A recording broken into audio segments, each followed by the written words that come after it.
Shalom, salam sehat. Kita berjumpa lagi untuk pelajaran Sekolah Sahabat Dewasa kita hari ini 29 Agustus dengan judul Sabat dan Penciptaan. Penjelasannya, dari semua 10 perintah, hanya yang keempat mulai dengan kata kerja ingat. Itu bukan ingat jangan kamu mencuri atau ingat jangan kamu mengingini. Hanya ada ingat hari Sabat. Gagasan mengingat mengandaikan sejarah, menandaikan bahwa sesuatu terjadi di masa lalu yang perlu kita ingat.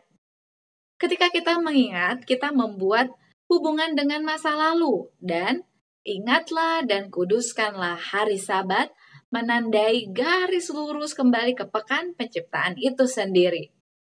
Bacalah Kejadian 1 ayat 26, 27 dan Kejadian 9 ayat 6.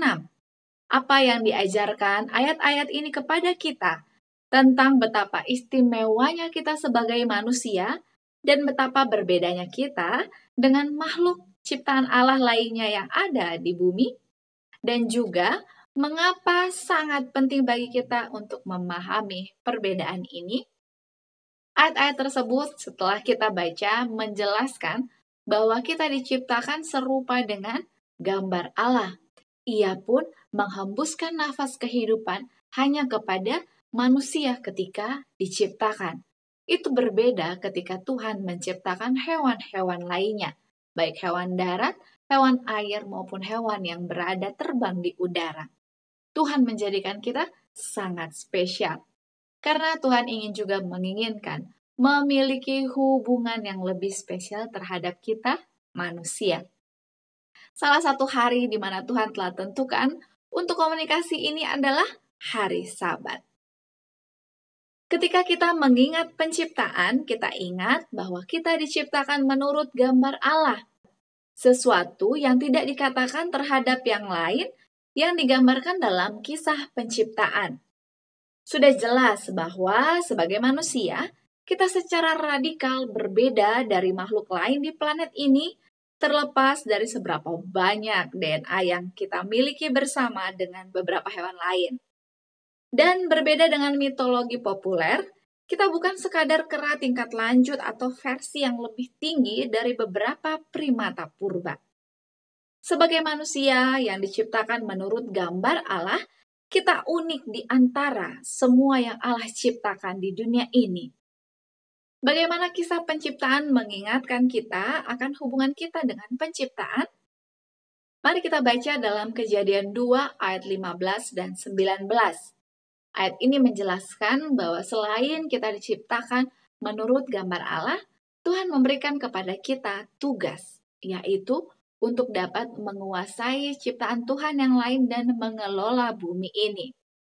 Dan Tuhan bersama dengan Adam saat itu menamai hewan-hewan yang telah diciptakan oleh Tuhan. Ada hubungan khusus di antara manusia dengan pencipta. Menyadari bahwa Tuhan juga menciptakan dunia kita, mengingatkan kita akan tanggung jawab kita terhadap ciptaan.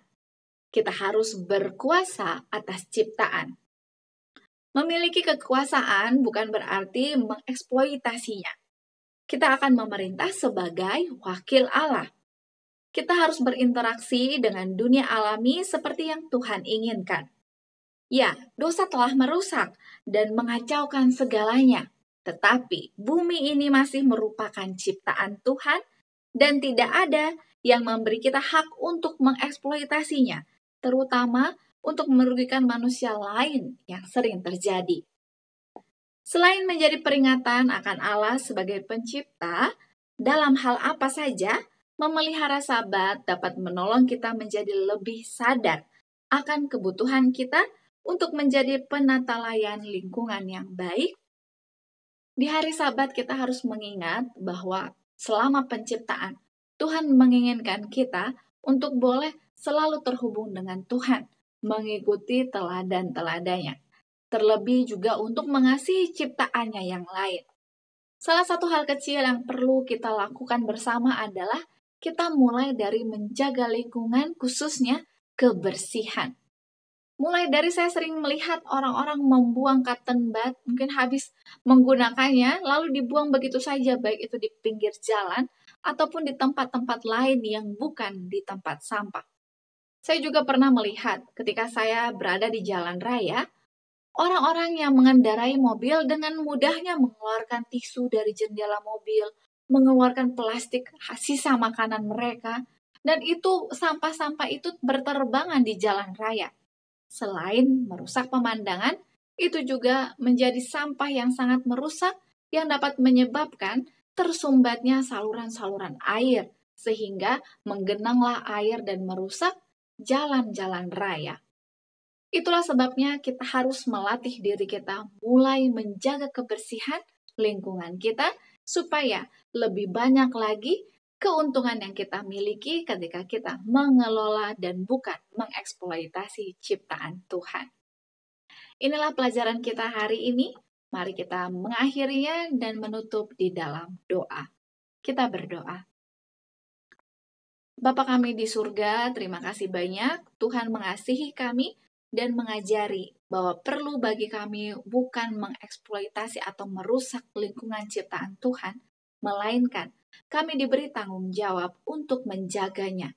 Karena Tuhan ingin agar kami boleh mengerti bagaimana menjaga lingkungan sekitar kami sebagaimana Tuhan menjaga keberadaan kami. Biarlah kami dapat memulainya dari hal-hal yang kecil, dan itu boleh menjadi saksi bagi orang lain, sehingga mereka pun turut terpengaruh dampak yang positif ini, sehingga lebih banyak lagi kami untuk dapat menjaga ciptaan Tuhan. Biarlah untuk komitmen ini Tuhan boleh bantu kami dalam menjalaninya lebih sungguh-sungguh lagi. Inilah doa permohonan kami, di dalam nama Yesus kami berdoa. Amin. Terima kasih banyak. Mari kita berjumpa kembali esok hari untuk kelanjutan bacaan sekolah sahabat kita. Sampai jumpa, Tuhan memberkati. Amin.